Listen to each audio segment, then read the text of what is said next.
Cumprimento os irmãos com a paz do Senhor Jesus. Sejam todos bem-vindos, todos vocês que estão aqui no canal Thiago Lima EBD, para mais uma videoaula, para mais uma aula da Escola Bíblica Dominical.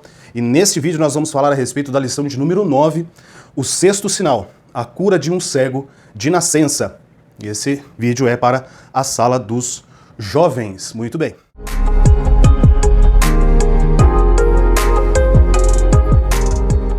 Na aula de hoje nós vamos falar então a respeito da cura de um cego de nascença.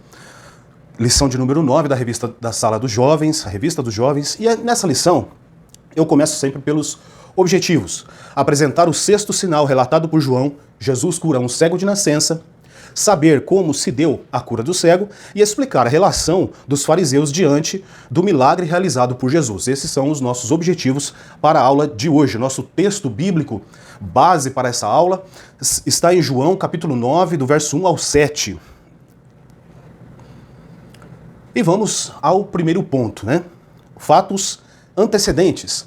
Então nós temos aqui uma temporada na Galileia. Então Jesus, antes de chegar até Jerusalém por mais uma vez, ele está fazendo os seus milagres e os seus sinais lá na Galileia, né? Então o ponto 1 do capítulo 1 vai nos dizer assim: uma temporada na Galileia. Depois de andar sobre as águas no mar da Galileia, até que foi a lição do domingo passado, né? Jesus fala à multidão em Cafarnaum, principal cidade da região, né? Que foi o destino deles, que eles estavam na região de Betsaida e foram para Cafarnaum, pelo mar da Galileia. Muito bem. E ali ele fica por um tempo e depois, né, conforme o capítulo de João, capítulo 7, 1, vai contar, né, que Jesus permaneceu por algum tempo pelas cidades da Galileia, evitando ir à Judéia, né, que é a região de Jerusalém. Bom, então, do capítulo 6, né, vamos para o capítulo 9, fazendo uma ponte pelo verso de número 10 do capítulo de número 7 do Evangelho de João. Mas, quando seus irmãos já tinham subido à festa, então subiu ele também, não manifestamente, mas como em oculto. Isso está em João 7, verso 10. Jesus, evitou ir à Judéia até Jerusalém, mas chega um momento em que ele precisa estar, porém, de forma que os seus irmãos não o soubessem. Por que que ele tinha que estar lá de forma que os seus irmãos não soubessem? Para que não houvesse um alvoroço, porque até mesmo os principais da cidade, eles perguntam, né, por Jesus. Nós vamos ver essa referência aqui, que eles perguntam por Jesus. Cadê ele, né? Cadê aquele que faz aí os milagres e tal? Então Jesus, como cumpridor da lei, devia frequentar as festas religiosas de seu povo. Os requerimentos para esta festa estão descritos em Levíticos 23 e Deuteronômio 16. Levítico 23, 34 diz que a festa deveria durar 7 dias. José Amaral ressalta que havia 3 aspectos básicos nessa festa. Então, 3 aspectos básicos para essa festa, que são as atividades de Deus no passado, no presente e no futuro. Tá? Então, eram coisas que eles festejavam, é claro, que traziam à memória tudo isso e a importância dessas festas para a vida dos judeus. Os irmãos de Jesus estavam subindo a Jerusalém para comemorar uma festa religiosa. No entanto, não aceitavam o próprio Messias, né? Como é fácil seguir as tradições sem assimilar a verdade eterna. As Escrituras deixam claro que os irmãos de Jesus só se tornaram seus seguidores após a ressurreição. Isso a gente encontra lá em Atos capítulo 1 e o verso 14. E isso porque Jesus se revelou a pelo menos um deles pessoalmente. Está em 1 Coríntios capítulo 15, verso 7.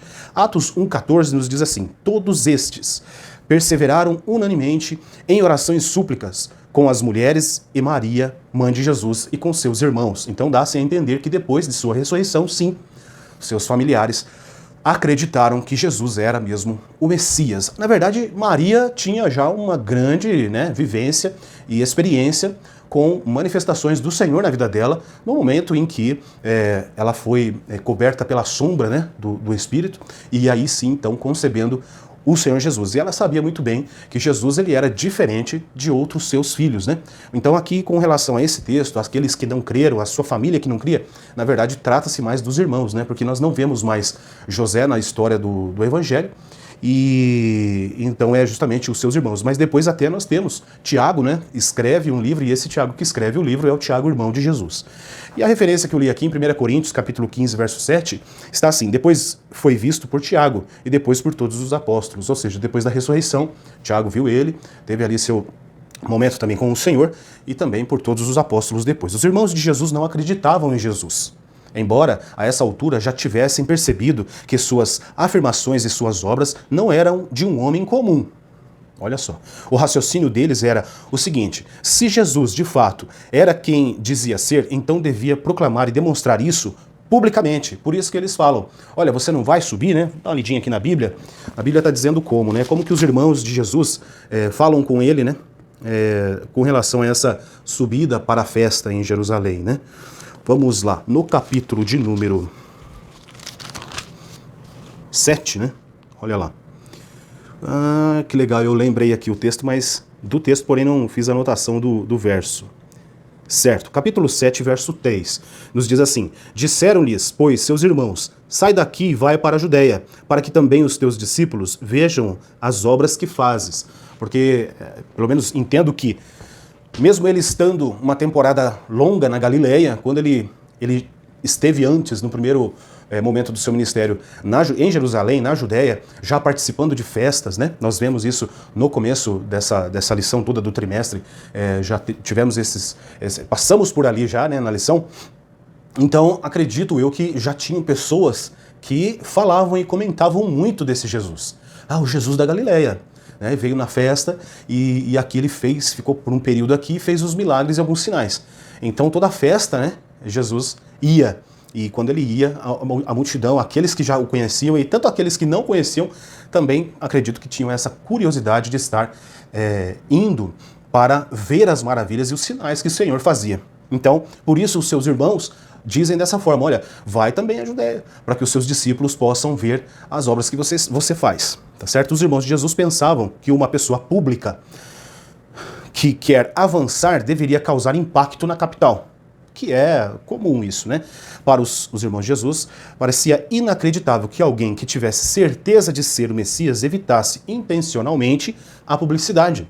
Ninguém que desejasse, né? Ninguém que desejasse ser uma pessoa pública permaneceria na obscuridade. E isso é natural, né? Por ser natural, partia um sentimento que partia justamente dos irmãos de Jesus. Muito bem. Ponto 2 do capítulo 1 vai nos dizer aqui: não é chegado o meu tempo. E essa foi a expressão que Jesus falou, né? Jesus, não respondendo aos seus irmãos como um homem natural, falou-lhes como o Filho de Deus, expondo sua missão. Capítulo 7 de João, verso 6. Isaías profetizou a rejeição que o Messias teria. Está lá em Isaías 53, 3. Isso não fez dele uma pessoa ressentida. Jesus sempre esteve consciente de estar vivendo segundo a perfeita vontade do Pai. Esse é texto da nossa própria revista, tá certo? E aí eu anotei o seguinte: Jesus tinha plena consciência do seu tempo e de sua hora. Se Jesus sabia bem o que os discípulos pensavam, se ele conhecia os pensamentos e as intenções dos fariseus e dos saduceus, quando em muitos momentos eles se encontravam ali e eles tentavam, né, provar Jesus, ou até mesmo arrazoavam em seus corações, né, como diz lá, quando a gente olha na história do paralítico que desce do teto, que os amigos dele levam, né? Então Jesus, que conhecia os corações, né, com certeza sabia muito bem o tempo da sua hora, o tempo da sua partida, o tempo da sua entrega, né, do momento em que ele sabia que a morte viria, e não só com relação à morte, né? Nós que somos seres humanos aí, estamos aqui vivendo de passagem nessa terra, nós associamos o sacrifício de Jesus àquele que morreu na cruz, né? Aquele que morreu na cruz. Então, tudo aquilo que ele fez, tudo aquilo que ele participou, né? Tudo aquilo que ele foi esmurrado, foi esbofeteado, né? Colocaram nele uma coroa de espinhos, ele andou por Jerusalém carregando a sua cruz. Tudo isso, tudo que ele passou, para nós é assim: nossa, como é? Que sacrifício, que momento terrível. E depois ele foi pregado na cruz, né? É uma morte muito terrível. E na cruz ele libera perdão, na cruz ele cuida da sua mãe, né? Na cruz ele intercede por aqueles que o prenderam e o crucificaram. Então nós vemos isso, mas o ponto alto dessa história toda, é claro que o sacrifício, todo esse sacrifício, essa morte, né, esse flagelo do seu corpo é realmente contado e muito ruim. Mas o pior dessa história toda foi o quê? Que todo o pecado, né, todo o pecado da humanidade estava sobre os seus ombros, não é verdade? E esse foi o grande peso, esse foi talvez o suar do sangue no jardim de Getsemane, esse foi talvez o pedido que ele falou, né, para o Senhor: olha, passa de mim esse cálice, né? Passa de mim esse cálice, mas seja feita a tua vontade. Né? Se possível for, passe de mim esse cálice, mas seja feita a sua vontade. E ele se refere não pelo medo da morte, mas sim aquilo que é santo, aquilo que é puro, aquilo que é o Deus, o Filho, que se despojou de todo o seu trono, de toda a sua glória, agora ele está para receber todo o pecado da humanidade. Né? E nós vamos entender um pouquinho disso quando a gente lê Levíticos, né? Quando a gente vê lá qual era a função do cordeiro, aquele que morria. Né? Jesus é o cordeiro que foi morto, né? Um cordeiro puro que foi morto pelos pecados do povo. Né? E Jesus sabia que ele simbolizava isso. Né? Nós estamos falando até aqui de uma coisa interessante que se chama os tipos, né? Que aconteciam no Velho Testamento, agora sim o antítipo, que é Jesus cumprindo tudo isso. Muito bem. F.F. Bruce, um teólogo, diz que a ida de Jesus para Jerusalém em oculto forma um contraste intencional com a insistência de seus irmãos para que ele fosse granjear publicidade. Muito bem, Jesus sabia que o mundo não odeia aqueles que andam segundo a sua agenda, mas ele, Jesus, é odiado pelo mundo, pois não procura agradar o mundo, antes denuncia seus pecados. Nessa mesma linha de pensamento, Charles Edman escreve: o intuito de Jesus aí não foi iludir, nem houve contradição sua, nem sequer uma súbita mudança de ideia. Sabia que o tempo ainda não havia chegado para a sua pública e final manifestação a Israel. Não haveria de ser numa festa dos tabernáculos. Tá certo? Que ele devia morrer, mas numa festa de Páscoa. E assim foi, né? Como o Cordeiro Pascal que tira o pecado do mundo. Seu ministério ainda não findara na terra e por isso não queria precipitar a crise. A hora da tragédia e da vitória final ainda não soara, né? Foi isso o que ele quis significar quando afirmou que seu tempo ainda não chegara. Não queria subir à festa na maneira com o propósito que seus irmãos subiram. Subiu sim, não publicamente, mas em oculto, né? Para justamente não se chegar lá e todo mundo saber que é aquele Jesus, que é aquele que fez alguns milagres ali e agora está voltando, está chegando, e todos iam com buzinas ali falando dele, e não era esse o momento para Jesus chegar dessa maneira em Jerusalém. Ponto 3 do capítulo 1 vai nos dizer aqui: Jesus vai à festa. E aí sim, depois de um certo período, ele sobe à festa. Depois de seus irmãos terem ido a Jerusalém, Jesus fez o mesmo, mas não manifestalmente, mas como em oculto. É o que nós estamos falando aqui, né? Então, nas vésperas da festa dos tabernáculos, Jesus ainda andava pela Galileia, uma vez que não desejava subir à Judéia porque os judeus procuravam matá-lo.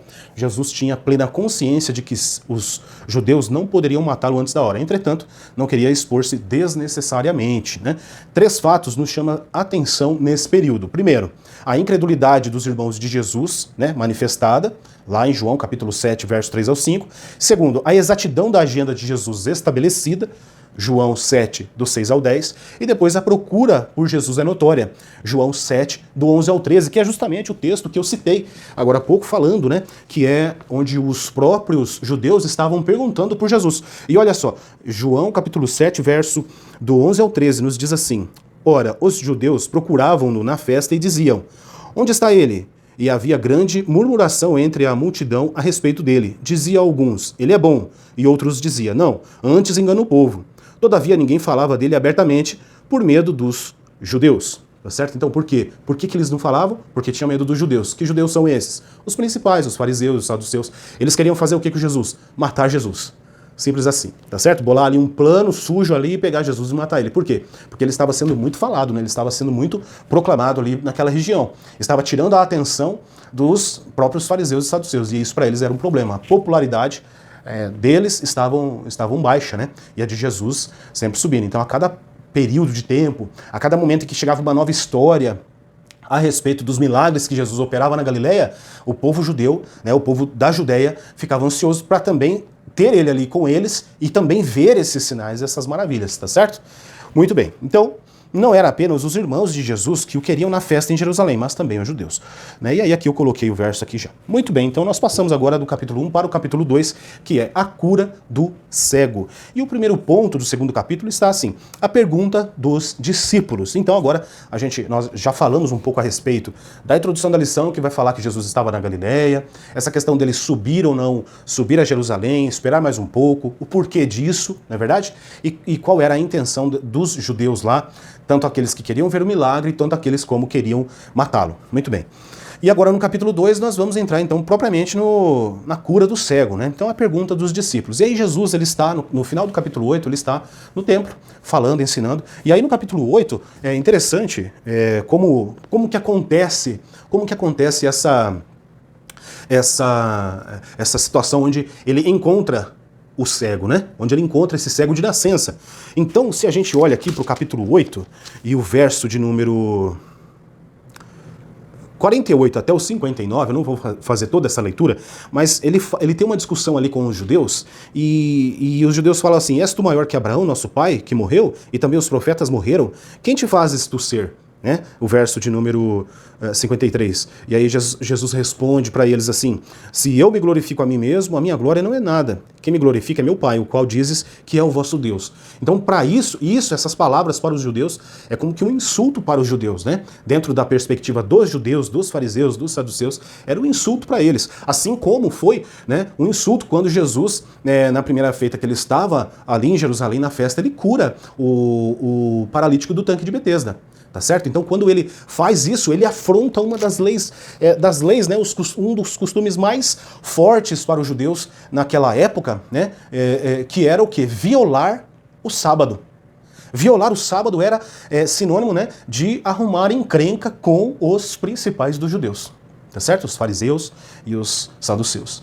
E todos aqueles que também acabavam compartilhando a mesma ideia deles, né? Aí tem lá os essênios, tem os outros partidos lá que eram judeus também e defendiam isso. Então, seria difícil, ainda que tem, né, Roma estabelecendo ali a segurança e tal, e nós vemos esse cuidado quando nós olhamos para a história de Paulo, né?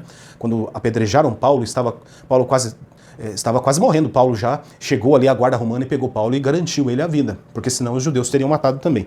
E em algum ponto ali de Atos, quando a gente vê Paulo indo para Jerusalém, né, nós vamos ver essa situação. Mas mesmo assim, né, era uma afronta então. Muito bem. E aí, o que mais, né, que ele fala nesse momento do finalzinho do capítulo 8, que até ele chegar, né, como é que ele chega a encontrar ali o cego, né? Então nós olhando aqui, ó, no verso 57, que diz assim, disseram-lhe, pois, os judeus, ainda não tens 50 anos e viste Abraão? É uma pergunta dos judeus. Aí disse-lhe Jesus, em verdade vos digo que, antes que Abraão existisse, eu sou.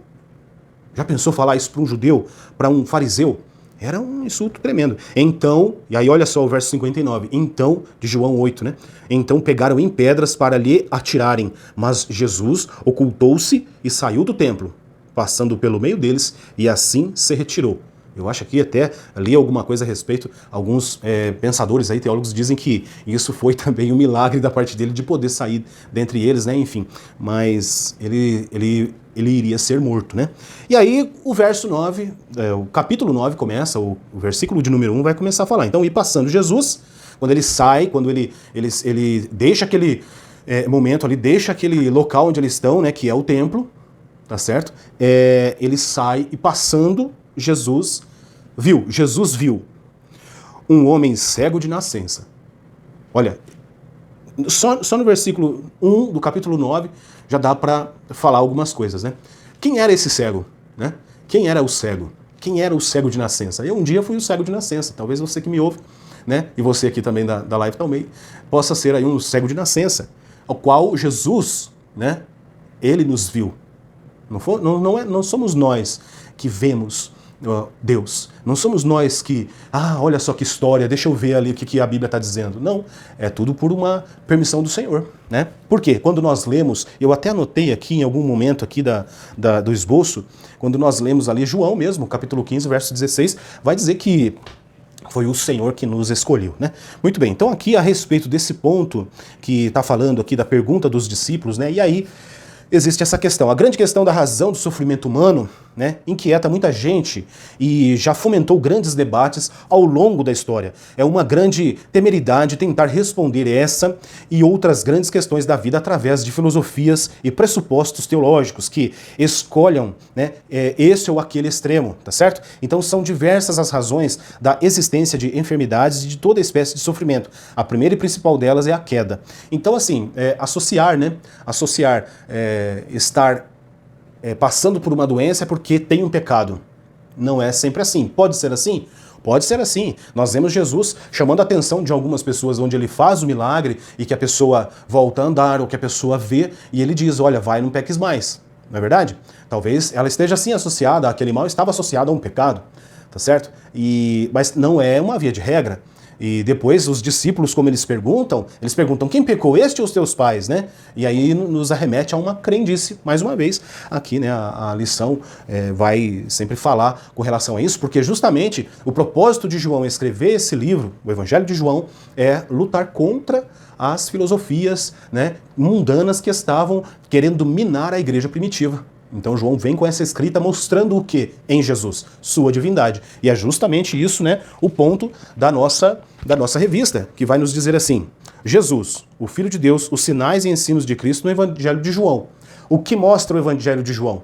A divindade de Jesus. Tá certo?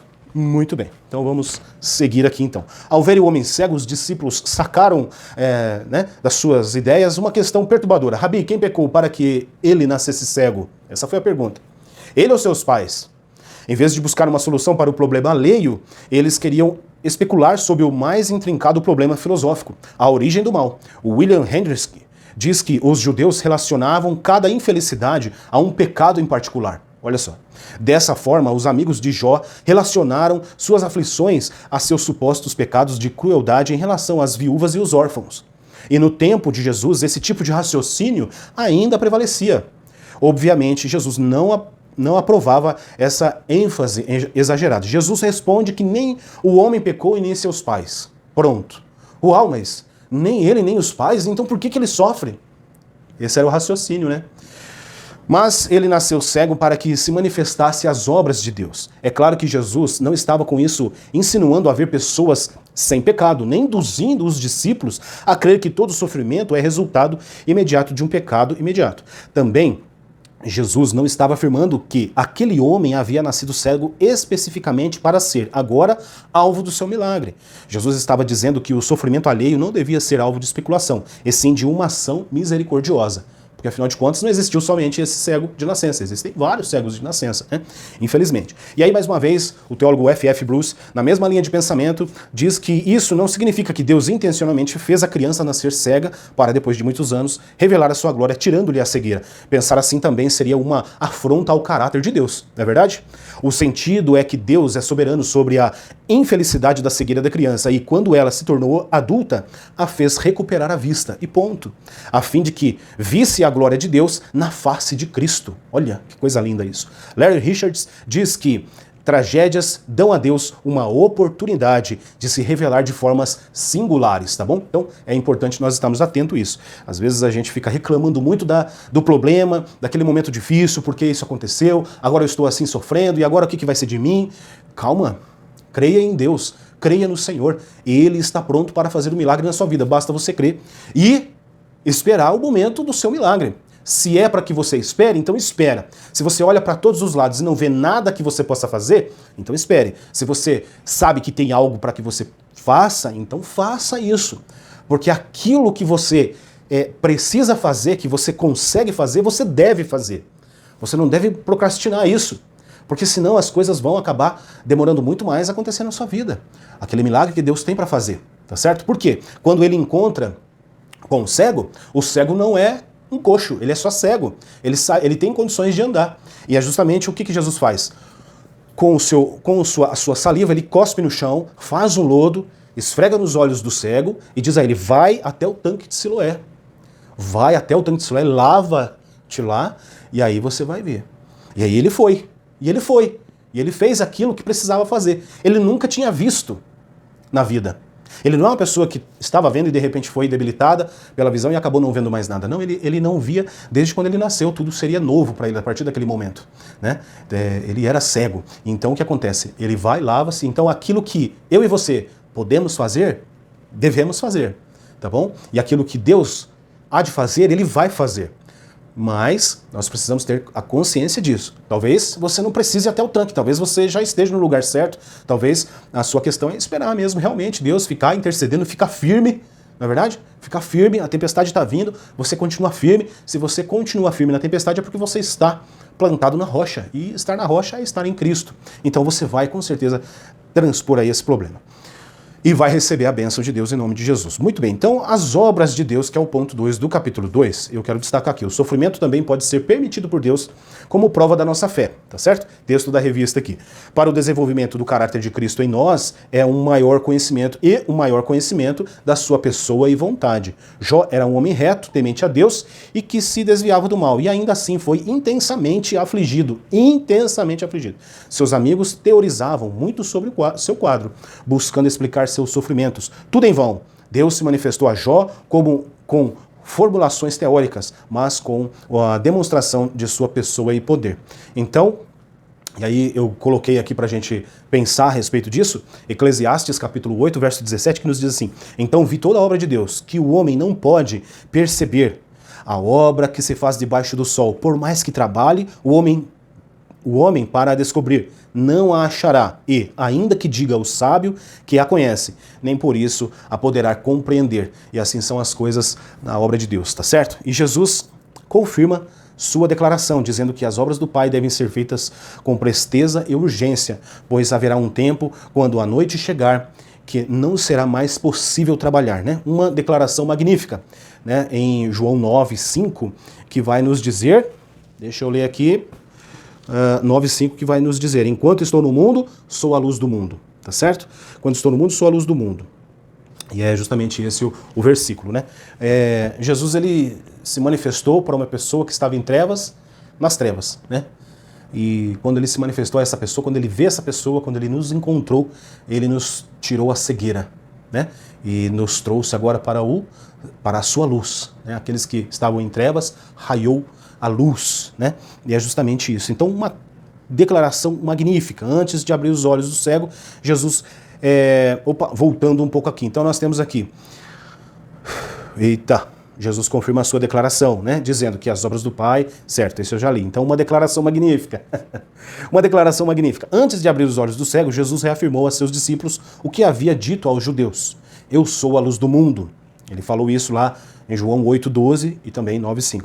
Um milagre imediato. Esse milagre um milagre inédito. Esse milagre é inédito, né, na história. Não havia ainda nenhum registro de que um cego de nascença tivesse sido curado. Mais uma vez, Larry Richards diz que Jesus concedeu visão a um homem que nascera cego. Não foi a restauração da visão perdida. Nós já comentamos a respeito, né? Foi um ato de criação. Jesus criou algo que não existia, né? É diferente da mão que é mirrada, onde ele faz o milagre e a mão não é mais mirrada, e sim uma mão normal, como a outra, sadia como a outra. É diferente. Agora Jesus faz um sinal de criação. E é justamente por isso que nós estamos estudando essa lição, porque fala da autoridade de Cristo, né? A divindade de Cristo, que é um sinal, né? Veja bem, quando Jesus... ele está em Jerusalém e ele cura aquele paralítico do tanque de Betesda, ele faz algo que para muitos era realmente impossível, né? E que por mais que naquela história tivesse a questão do lago que se mexia, enfim, que até o próprio paralítico falou, né? Mas enfim, estava diante de algo que poderia dar a eles a mudança de vida, mas não acontecia nada. Há 38 anos, a mesma coisa, a mesma história, né? Parados, atrofiados, né? E ali a gente reflete muita coisa com relação até à nossa vida espiritual. Nós não podemos ficar aí apegados a crendices, que muito tem, né, por aí afora. Até Jesus o encontrar, até Jesus passar por ali, até Jesus olhar para ele também. Mas agora nós estamos vendo um milagre onde o Senhor, ele faz algo novo, ele cria. Ele não simplesmente cura um olho que não vê, ele cria algo que não existia, tá certo? Então, João 9:5, enquanto estou no mundo, sou a luz do mundo. Cada cura de Jesus tinha um ritual diferente, né? Ele nunca tratou as pessoas como massa. tá? Então, todas as vezes que nós ouvimos testemunhos, hoje mesmo na igreja dos nossos irmãos, nós ouvimos uma história aqui, outra lá, um testemunho de um milagre aqui, outro ali, existem particularidades, porque cada vida, cada pessoa é de um jeito, cada pessoa pensa, age de uma forma, reage de uma forma, né, diferente. Né? Por que Jesus ele cuspiu no chão? Ele precisava cuspir e fazer esse ritual de fazer o lodo para passar o lodo. Por quê? Porque isso era um costume, né, que existia entre o povo, de que a saliva tinha poderes que curava, que aliviava dores, enfim. Então Jesus usa certas coisas até chegar à pessoa, mas quando ele chega na pessoa, ele, mesmo usando esse costume que existia na época da saliva, mesmo fazendo esse lodo e tal, a pessoa vai lá e volta com a visão nova, feita, né? É muito diferente, é tanto que depois, ele no final da história do capítulo 9, nós vemos que ele, Jesus encontra com ele de novo e fala: quem é o Senhor para que eu adore? Você já conhece, e aí ele adorou o Senhor, ele adorou a Jesus, tá certo? Por quê? Porque ele trata, não como massa, né? O estudo está dizendo, não trata as pessoas, todas as pessoas de uma maneira só. Não, aqui eu faço assim, pronto, feito, né? Para cada situação, Jesus age de uma forma, de um jeito, e isso é muito interessante observar. É só a gente ler o Evangelho, né? Nós vamos nos deparar com essa questão bem nítida aos nossos olhos, tá certo? Até mesmo, igual eu falei, na vida dos nossos irmãos e na nossa vida também, tá certo? Sempre cuidou de cada indivíduo de forma pessoal e singular. Nesse caso, Jesus usou um método aparentemente estranho. Antes de curar o homem, cuspiu na terra, fez um lodo com a saliva e passou essa terra molhada nos olhos dos cegos, né?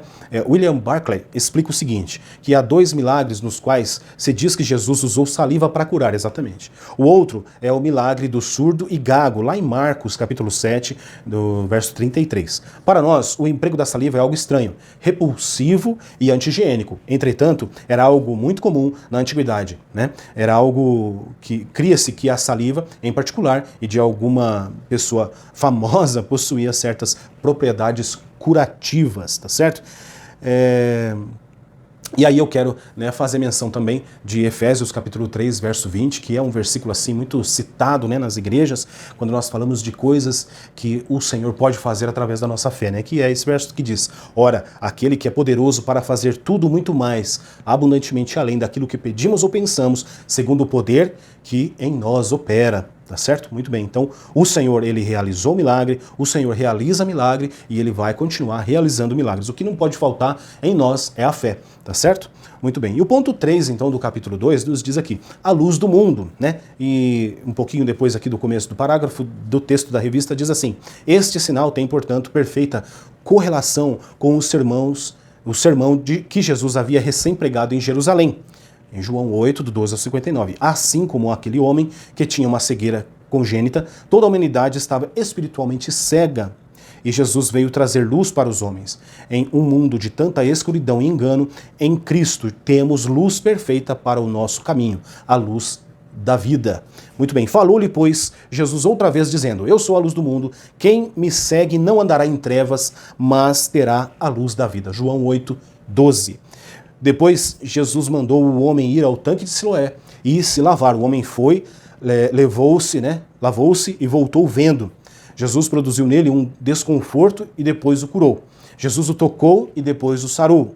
Jesus o desafiou a crer em sua palavra e depois o milagre ocorreu. E nesse meio tempo aparece o que aqui? A obediência à palavra do Senhor Jesus, tá certo? Isso é, em todos os milagres, algo que sempre está por ali. A obediência à palavra do Senhor é, em muitas vezes, a chave para o nosso milagre. Concordo com Matthew Henry quando ele diz que há mais glória nessa narrativa concisa. Ele foi, lavou-se e voltou enxergando do que na frase de César: Veni, vidi, vici. Vim, vi e venci. Com certeza há mais glória na frase de Jesus aqui, né, na história de Cristo. Quando o lodo foi lavado dos olhos do cego, todas as outras limitações foram removidas também, né, de modo que as dores e os sofrimentos do nascimento acabaram, e as dores e os terrores passaram, as ligações com o pecado se foram, e uma luz e uma liberdade gloriosa surgiram, tá certo? É interessante que nós, quando nós lemos todo o contexto dessa história de João 9, nós vemos que nessa parte do Evangelho, esse cego, ele depois as pessoas, nós vamos falar aqui, né, a reação dos fariseus, né, e aí aqui também nós temos a reação da sua família, do seu pai e de sua mãe, e a reação dele é algo assim interessante, por quê? E é justamente o que eu quero dizer com o que eu acabei de ler acima, né, que todas as outras limitações foram também removidas, tá certo? De modo que as dores e os sofrimentos do nascimento acabaram e todas as outras, né, e espiritualmente falando, aquele homem já não era mais agora alguém que estava preso a tudo aquilo que o judaísmo o deixava, né? Porque o judaísmo é a lei, né? E a lei agora com Cristo, a lei tornou-se o quê? O aio. A lei, o Velho Testamento, né? A Torá, os profetas, os livros poéticos, tudo eles são como um aio, né? Ou seja, aqueles varões que tem, né, na charrete, onde coloca-se o jugo, né, no animal para que ele possa conduzir ali as pessoas. Então é como um aio, é aquilo que indica, tá certo? É aquilo que mostra. O aio também tem um significado como o professor, né, no tempo antigo, como o professor que disciplina, né, e estabelece ali os primeiros passos das crianças. Então aquelas pessoas que eram mais abastadas, antigamente elas podiam ter o aio dentro da sua casa, alfabetizando as suas crianças. Então é aquele que indica, que mostra o caminho, né? Então todo o Velho Testamento, a Torá, como os livros dos profetas e toda a lei, é como um aio que mostra e que nos indica sempre Jesus. É por isso que a gente fala que em todas as páginas da Bíblia nós vemos Cristo bem claramente ali exposto. Muito bem, então vamos entrar aqui na reação dos fariseus. De novo o sábado, né? E aí é aquela questão importante e terrivelmente afrontosa aos judeus, né? Essa questão do sábado, né? A hipocrisia e a cegueira espiritual dos fariseus eram tão grandes que poucos se importavam com o milagre em si, com a bênção extraordinária recebida por aquele homem. A primeira coisa que fizeram quando souberam que a cura, da cura que eles souberam, foi dizer: este homem não é de Deus. Olha, esse homem não é de Deus. Fez um milagre inimaginável. Jamais alguém poderia esperar que na vida daquela pessoa poderia acontecer isso, que ele visse, não voltasse a ver. Você vê como é que ele ia falar? Voltasse a ver? Não, que ele começasse a ver. Ninguém imaginava isso. Ninguém podia esperar isso. Mas é assim as coisas de Deus mesmo. Quando Jesus vem e começa a trabalhar, são coisas que as pessoas não imaginam, são coisas as que Deus faz, não é verdade? E aí eles disseram: esse homem não é de Deus, pois não guarda o sábado. Está em João 9, verso 16. E aí então, eu coloquei aqui, por que o sábado é tão importante para o judeu? Tá certo? E eu fui pesquisar um pouquinho, né? Bem certo que não sou aqui um mestre, mas assim, a gente vai lendo um livro e outro e traz aqui algo para se pensar, né? Então, estudo do livro Usos e Costumes dos Tempos Bíblicos, de Ralph Gower, diz assim: numa ocasião em que uma pessoa dificilmente conseguia escapar da tirania do trabalho, o sábado ou o repouso, tá certo? O sábado ou o repouso constituía um alívio físico e uma bênção espiritual. Então começamos aqui o sábado, tá certo? Nesse estudo. E aí nós vamos ver aqui Isaías 56, verso 2, e também do 6 e 7, ou do 4 ao 7, que diz assim: bem-aventurado o homem que fizer isto, e o filho do homem que lançar mão disso, que se guarda de profanar o sábado e guarda a sua mão de fazer algum mal. Isaías 56, 2. E depois 56, do 6 ao 7. E aos filhos dos estrangeiros que se unirem ao Senhor para o servirem e para amarem o nome do Senhor e para serem seus servos, todos os que guardarem o sábado, não o profanando, e os que abraçarem a minha aliança, também os levarei ao meu santo monte e os alegrarei na minha casa de oração, e seus holocaustos e os seus sacrifícios serão aceitos no meu altar, porque a minha casa será chamada casa de oração para todos os povos. Então, essas referências do sábado e a importância do sábado, onde se guardar o sábado, começa a se tornar muito importantes. Muito importantes. Então era uma ocasião muito valiosa para ser estragada pelo trabalho e pelo comércio nos dias de Neemias. Um exemplo: os portões de Jerusalém eram fechados para os comerciantes e ele os expulsou dos muros externos também. Nós encontramos lá em Neemias capítulo 13, do verso 15 ao 22, que conta essa história. Embora o sábado fosse lei na época do Êxodo 20, do 8 ao 11, os judeus se acostumaram com ela a caminho do Monte Sinai. A ideia de um mês de 28 dias já estava em existência, envolvendo um ciclo de 7 dias. Noé A exemplo, Noé mandou sair uma pomba em intervalos de 7 dias. Né? Nós vemos isso em Gênesis capítulo 8, verso 10. E Jacó teve de esperar 7 dias para se casar-se com Raquel. A ideia de um sábado teve provavelmente origem na Babilônia, mas eram dias de medo em que o povo ficava dentro de casa por causa do terror dos deuses e não havia interrupção regular do trabalho.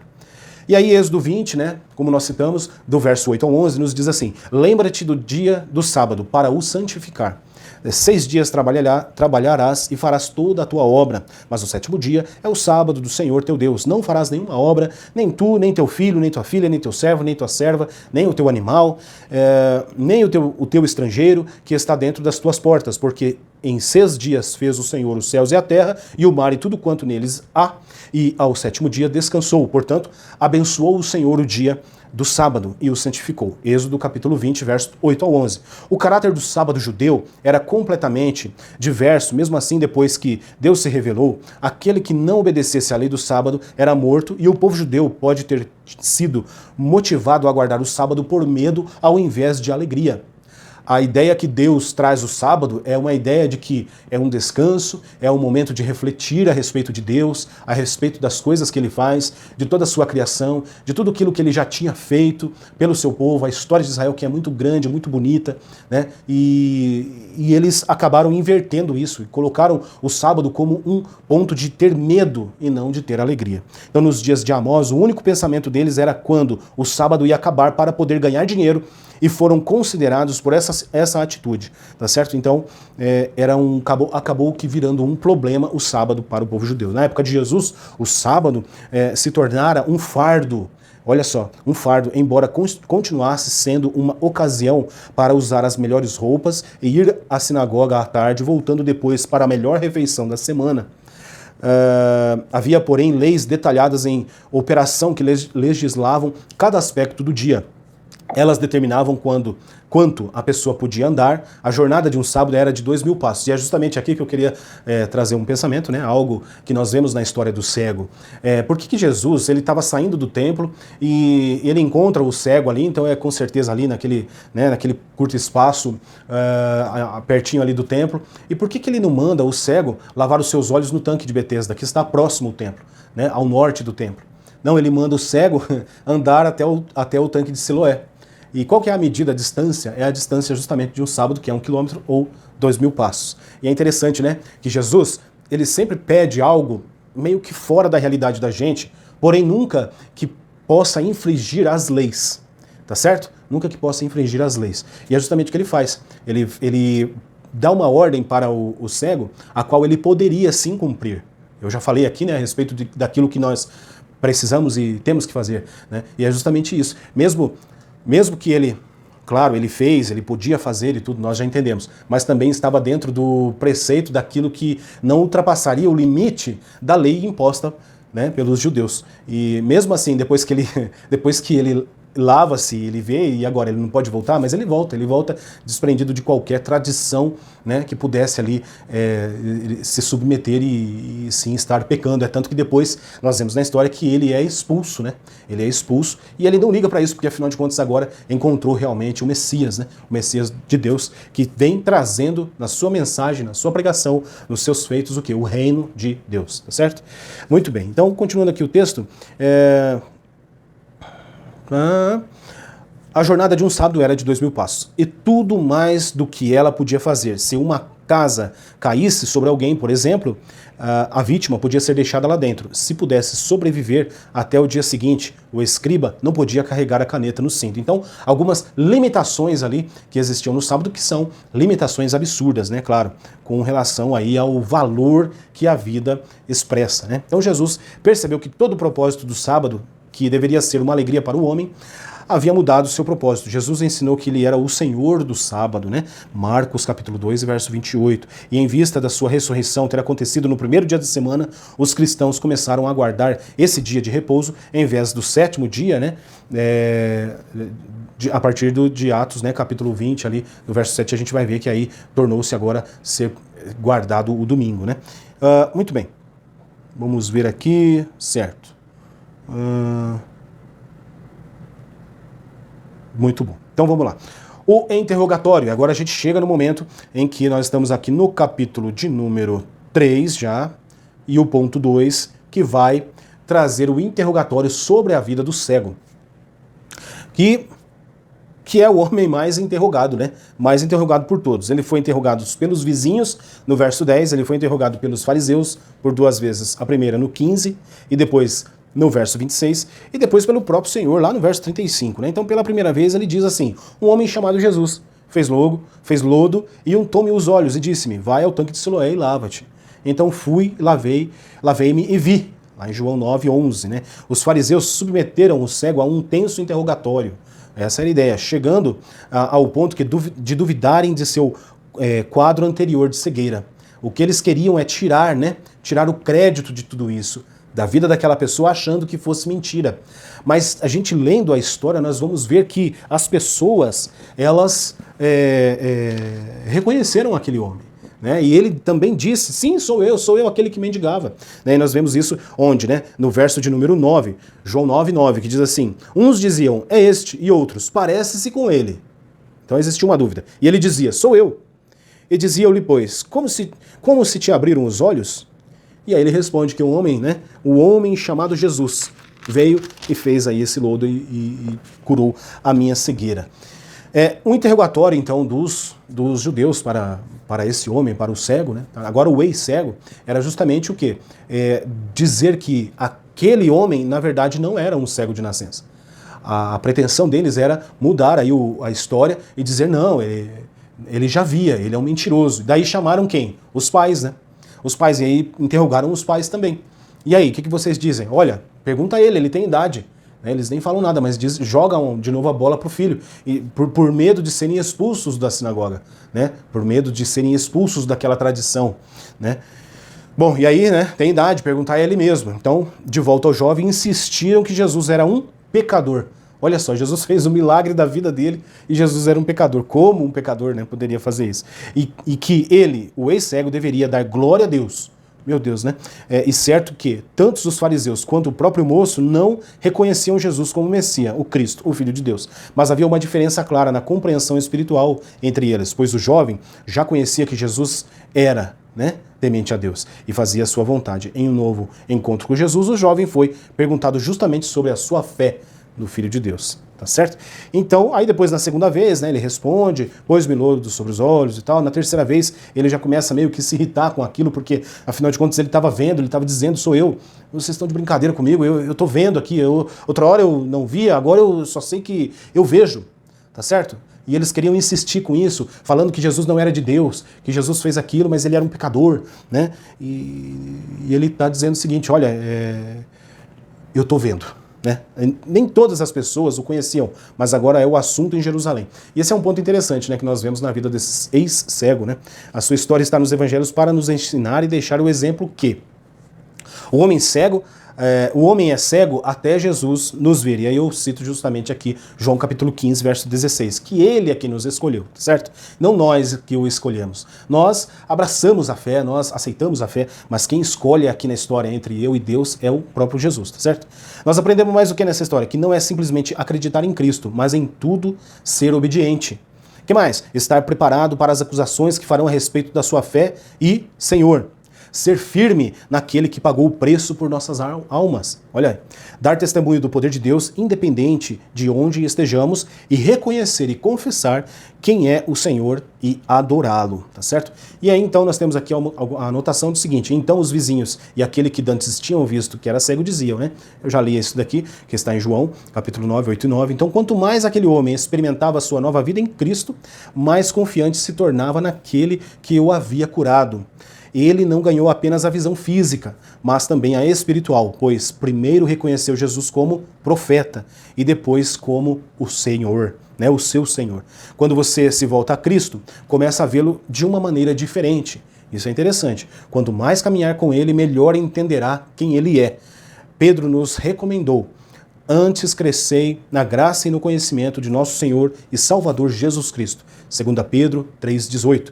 Se você quer conhecer mais a respeito de Jesus, continue caminhando com ele. A fúria dos fariseus, esse é o ponto 3 do capítulo 3, né? Enquanto o ex-cego agora passou a conhecer Jesus como Filho de Deus, os fariseus se endureceram ainda mais, né? E aí vem a resposta que ele fica meio ali que sem paciência com os fariseus e até os fariseus falam para ele, não, ele diz, né, aos fariseus, vocês querem seguir a Jesus também? Ele, não, siga você, né? Os fariseus ficaram ofendidos por Jesus ter mostrado que era espiritualmente cegos, né? E aqui tem o ponto onde fala, né, no finalzinho aqui da história do cego, que diz assim, Jesus, que o tinha expulsado, encontrando-o, disse, e aí aqui é o momento onde Jesus encontra esse cego, né? Depois de que tudo acontece, o interrogatório acaba, Jesus ele encontra com esse cego de novo e disse, crês tu no Filho de Deus? Né? A palavra de Jesus ao cego. E respondeu e disse, quem é ele, Senhor, para que nele creia? É a pergunta do cego. Quem é ele para que nele creia? E aí Jesus lhe disse, tu já tens visto, e é aquele que fala contigo. Jesus se identifica, né? E ele disse, creio, Senhor, e o adorou. Tá certo? Muito bem. O reconhecimento, a sua fé crescente, né? Depois de ele ver todos ali indagando ele, né? Pelo acontecido que houve na sua vida, ele no final, ele diz, sim, eu creio, e adora Jesus, né? E muitos, infelizmente, recebem algo do Senhor, tá certo? E na hora de receber, é uma coisa assim tão fantástica e tudo. E aí, de repente, quando tem que se deparar com o Senhor, onde ele pergunta se você crê, se ele pergunta se você vai crer nele ou não, né? E as pessoas não querem crer, não querem ter o Senhor como o seu Senhor e Salvador, só querem como Salvador, né? Mas na hora de reconhecer como Senhor e adorá-lo, as pessoas não querem, aí elas fogem, né? É uma situação ruim isso para a pessoa, porque ela perde o maior prazer que é estar caminhando com o Senhor Jesus, tá certo? Isso faz parte, claro, da fé, né? E aqueles fariseus, e aí Jesus diz o seguinte, e disse-lhe Jesus, eu vim a este mundo para juízo, para isso que Jesus veio, a fim de que os que não veem, vejam, e os que veem sejam cegos. E aí quando diz isso daí, os fariseus olham e falam, tá falando da gente, pô? Que isso? Né? E aqueles dos fariseus que estavam com ele, ouvindo isso, disseram-lhe, também nós somos cegos? Os fariseus reconheceram que Jesus falava deles, né? E disse-lhe Jesus, se fosseis cegos, não teríeis pecado, mas como agora dizeis, vemos, por isso o vosso pecado permanece. E aí é um problema muito sério. As pessoas que estão compreendendo, na lição passada nós vemos, né, que o compreender e obedecer, né, compreender ou obedecer, né, mas que são duas coisas que estão associadas. As pessoas estão compreendendo que Jesus é o Filho de Deus, as pessoas estão vendo que existe muito mais do que simplesmente, vamos ali na igreja. Não, é muito mais do que isso. A fé em Jesus é algo firme, é algo inabalável, tá certo? E os fariseus ficam ofendidos, né, por Jesus ter mostrado que eram espiritualmente cegos. Jesus também lhes disse que somente a cegueira, que a teimosia e a estupidez, poderiam ser o motivo do comportamento deles. Aqueles que permanecem abertos à sua mensagem e reconheceram como o pecado verdadeiramente lhes tinha cegado, a ponto de impedir que conhecessem a verdade. Jesus deu entendimento e discernimento espiritual, mas rejeitou os que se tornaram complacentes e cegos, satisfeitos com o seu modo pecaminoso de viver. Então, às vezes, algumas pessoas, elas compreendem sim, porém escolhem realmente viver de forma a seu modo, a seu gosto, né? Até ouvem histórias, ficam assim, nossa, extasiada com a história, que coisa interessante, mas não querem, né, infelizmente, se dobrar e ter o Senhor Jesus, não como somente o seu Salvador, mas sim como o seu Senhor, é aquele que toma conta da sua vida, administra a sua vida e cuida da sua vida, tá certo? Não simplesmente te dá algo e você sai andando por aí. Não é como muitos na multidão, que recebia o pão, mas depois também não queria saber de Jesus, né? Só iam atrás de Jesus, porque Jesus tinha algo para dar a eles. Se não fosse, não iriam atrás. Se não fosse o milagre de receber uma cura, expulsar um demônio, eles não iriam atrás, né? Isso é muito ruim, né? E nós vemos isso lá em João capítulo 6, quando Jesus pergunta, né, a quem dizes que eu sou, né? O que eles estão falando de mim? Né? E aí os discípulos falam ali algumas coisas e tal, e Jesus, a palavra que vem de Pedro é realmente Deus ali expressando o ponto crucial, onde Deus realmente estabelece a sua igreja. Meus irmãos, conclusão, estudando mais um sinal da divindade de Jesus, a cura do cego de nascença, foi uma oportunidade para a luz do mundo, João 8,12, revelar seu poder, destruindo os sofismas e todo o engano religioso, que insiste em prender os homens nas trevas da incredulidade e do pecado. Rejeitar essa luz é manter-se nas trevas do pecado. Quando a recebemos e seguimos, encontramos o caminho da vida eterna. Amém? Então, que Deus em Cristo Jesus possa abençoar a sua vida. Estamos finalizando mais essa aula aqui no canal Thiago Lima EBD. Para você que chegou até aqui comigo, peço que se inscreva no canal, deixe o like, né? Faça aí um comentário, diga aí, ó, Thiago, você precisa melhorar nisso, acho que eu também não concordo com aquilo, e isso é muito interessante. Toda vez que você se inscreve, você curte, que você comenta, né? Dá um glória a Deus aí, ajuda o canal, o YouTube vai mostrando esse vídeo para mais pessoas, e isso com certeza contribui para o canal, tá bom? Então, que Deus em Cristo Jesus te abençoe, que essa palavra possa falar mais ao seu coração, né? Através do poder do Espírito, e até a próxima aula.